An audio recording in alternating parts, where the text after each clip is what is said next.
Sir goodwill के concept तो करा दिए, लेकिन अब कुछ ऐसा भी तो कर लें जिससे हमें अगर कोई टिपिकल क्वेश्चन पूछ लिया जाए तो बन जाए, और आज हम वही करने वाले हैं।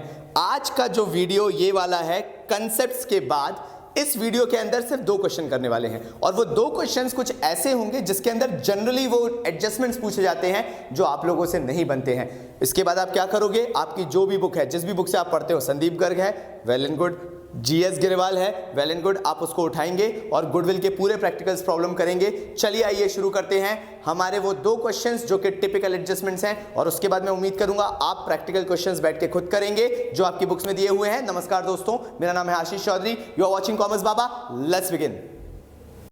Do you think this is your time?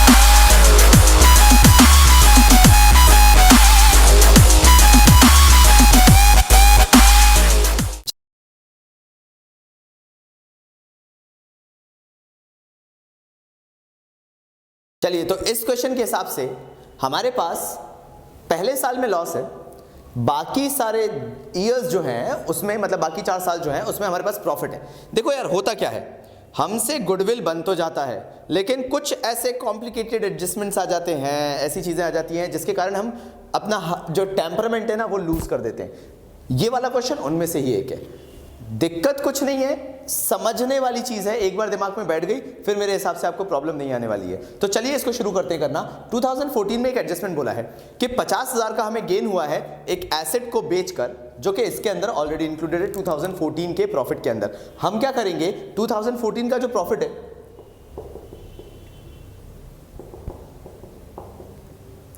उसमें से हम वो जो गेन था उसे माइनस कर देंगे। ये पहला एडजस्टमेंट कोई ऐसा 30 मार खान नहीं था जो हमसे बने ना, सिंपल था यार। हमने क्या किया, 50,000 उठाया और माइनस कर दिया। आराम से करना, काम डाउन होके करना, कोई फर्क नहीं पड़ता तुम्हें अकाउंटेंसी कितनी आती है।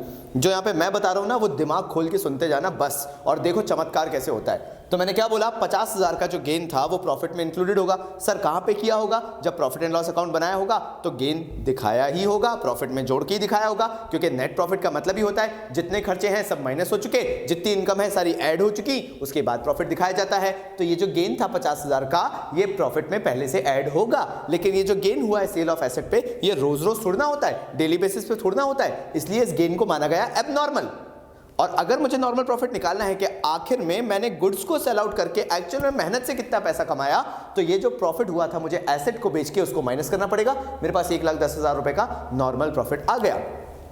पहले साल में तो लॉस है भाई 90,000 का, इसके बारे में कोई एडजस्टमेंट नहीं दिया, तो इसको मैंने एज इट इज ब्रैकेट में लिख लिया, क्योंकि ब्रैकेट डिनोट करता है लॉस को, इसलिए मैं उसको ब्रैकेट में लिख रहा हूं। ठीक है ना भाई। चलो सेकंड एडजस्टमेंट देखते हैं क्या बोलता है। 2015 की बात है, उन्होंने कहा कि इसके अंदर एक मशीन थी जो ऑब्सोलीट हो गई थी एक एक्सीडेंट के कारण, उस पर हमें लॉस हुआ 20,000 रुपए का।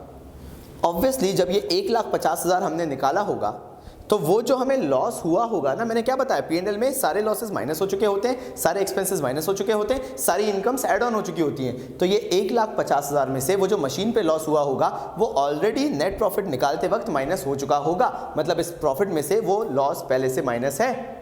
मुझे निकालना है नॉर्मल प्रॉफिट, और वो लॉस मेरा एबनॉर्मल लॉस था, क्योंकि रोज मशीन के एक्सीडेंट, हर साल मशीन के एक्सीडेंट नहीं होते हैं, कभी कभार होता है तो बन गया एबनॉर्मल। एबनॉर्मल लॉस है तो वो इसमें से क्योंकि माइनस हो चुका था, मैं दोबारा इसमें वो 20,000 रुपीज़ जोड़ दूंगा और मेरा जो प्रॉफिट आ जाएगा वो आ जाएगा 1,70,000 का।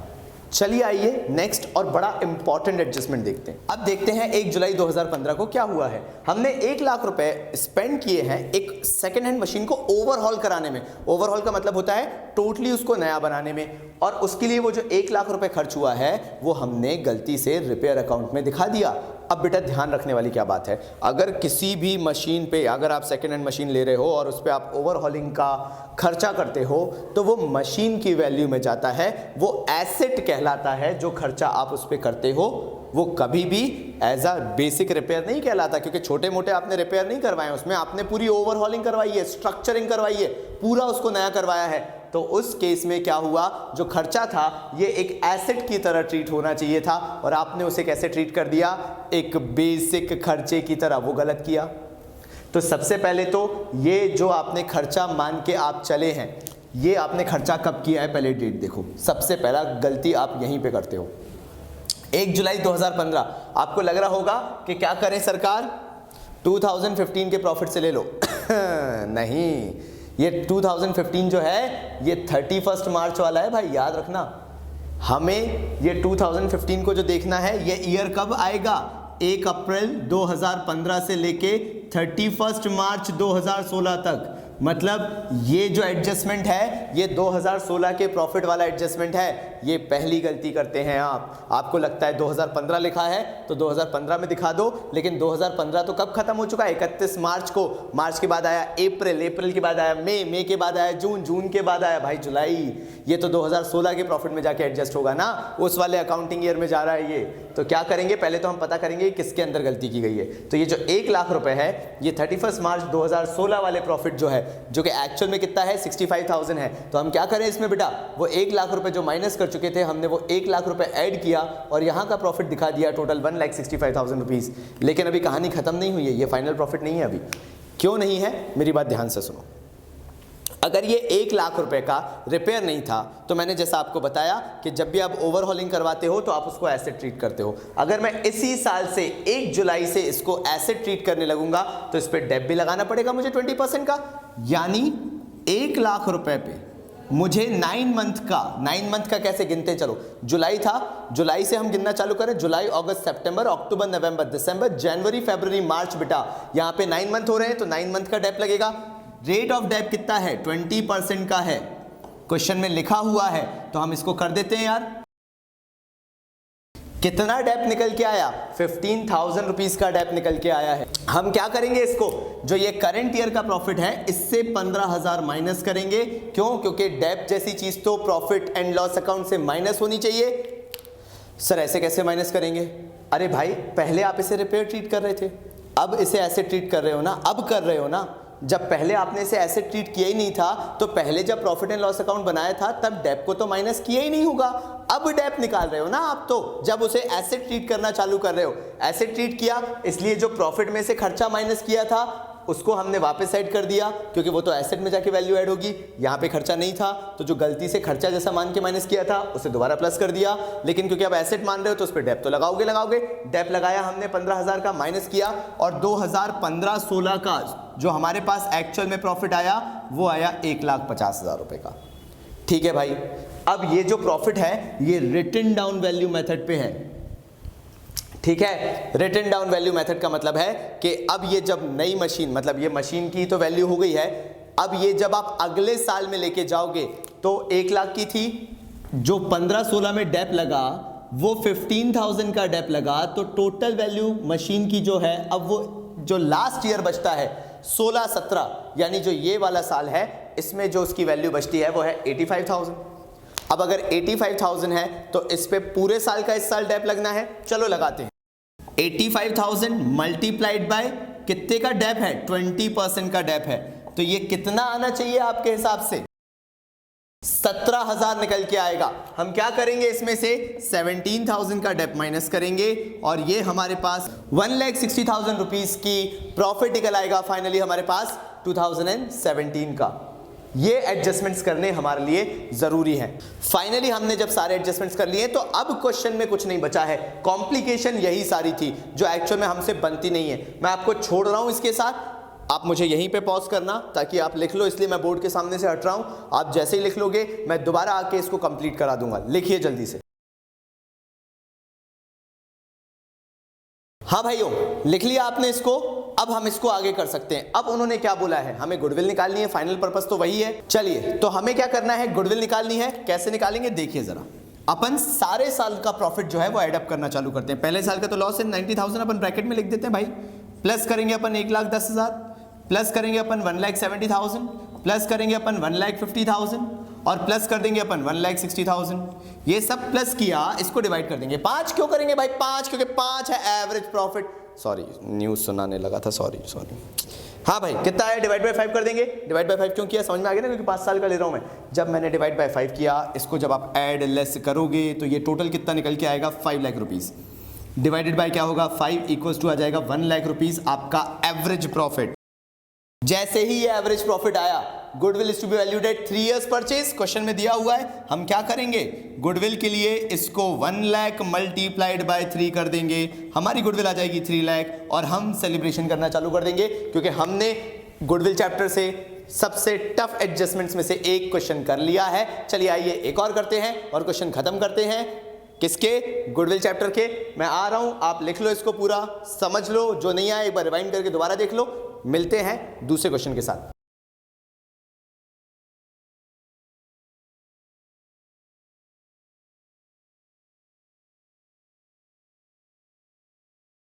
चलिए चालू करते हैं एक और क्वेश्चन समझना, जिसको हम बेसिक से उठाएंगे और एंड तक लेके जाएंगे। और कारण इसका ये लेने का है, ये वाला क्लोजिंग स्टॉक, जो कि एक और सबसे बड़ी प्रॉब्लम है जब हम गुडविल का क्वेश्चन करते हैं और अधिकतर टाइम इसकी गलती होती है। गारंटी मान के चल लो। तो करना क्या है, हमारे पास वेट्स दे रखे हैं 1 2 3 4 5 और 13 से लेके 17 तक का हमारे पास प्रॉफिट यहाँ पे गिवन है।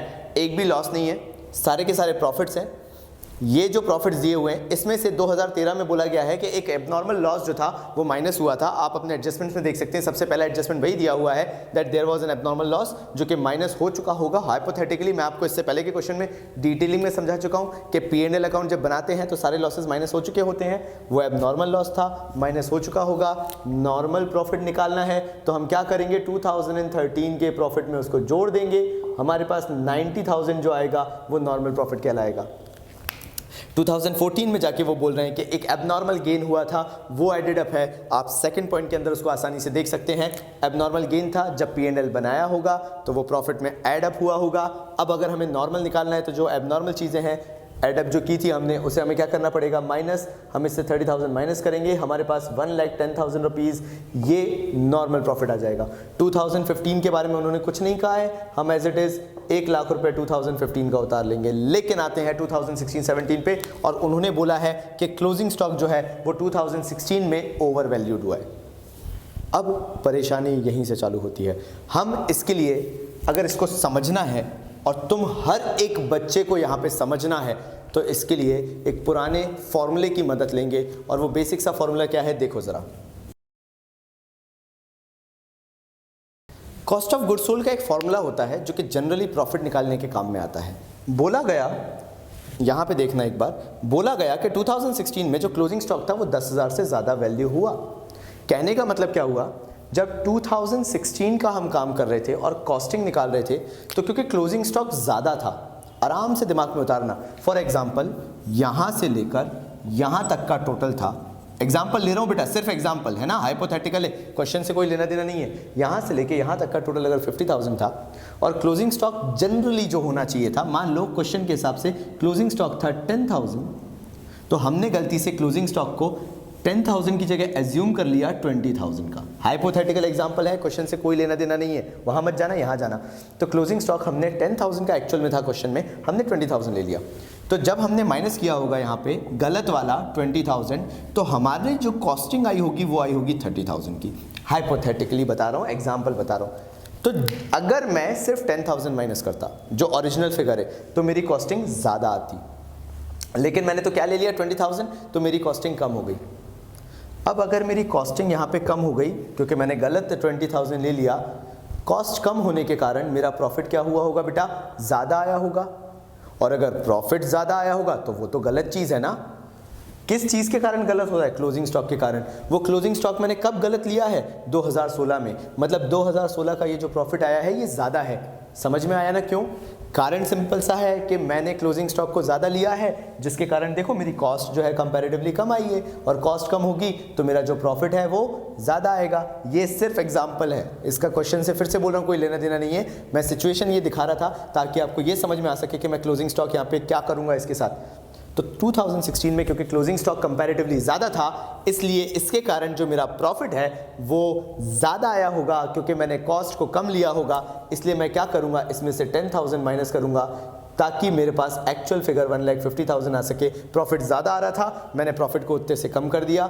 ये 2016 का मुझे प्रॉफिट जब पता चल गया कि कितना आना चाहिए, 1,50,000। लेकिन अभी बात ख़त्म नहीं हुई है, देखना अभी बात। ये वाला फॉर्मूला फिर से देखो, फिर मैं हाइपोथेटिकली मान के चल रहा हूँ कि ये वाला जो है, अब इसके अंदर क्या होने वाला है, यहाँ पे ओपनिंग स्टॉक है, ठीक है, और ये मैं नेक्स्ट ईयर में जंप कर रहा हूँ। 2016 की बात है, यहाँ पे 2017 तक का प्रॉफिट है। अब मैं बात करना चाहूँगा 2017 की। अगर 2016 का क्लोजिंग स्टॉक था तो वो 2017 का क्या होगा, ऑब्वियसली 2016 का क्लोजिंग 2017 का बन गया ओपनिंग। यानी अगर मैंने 2017 का क्लोजिंग ज़्यादा लिया था तो ऑटोमेटिकली 2017 का ओपनिंग ज़्यादा था।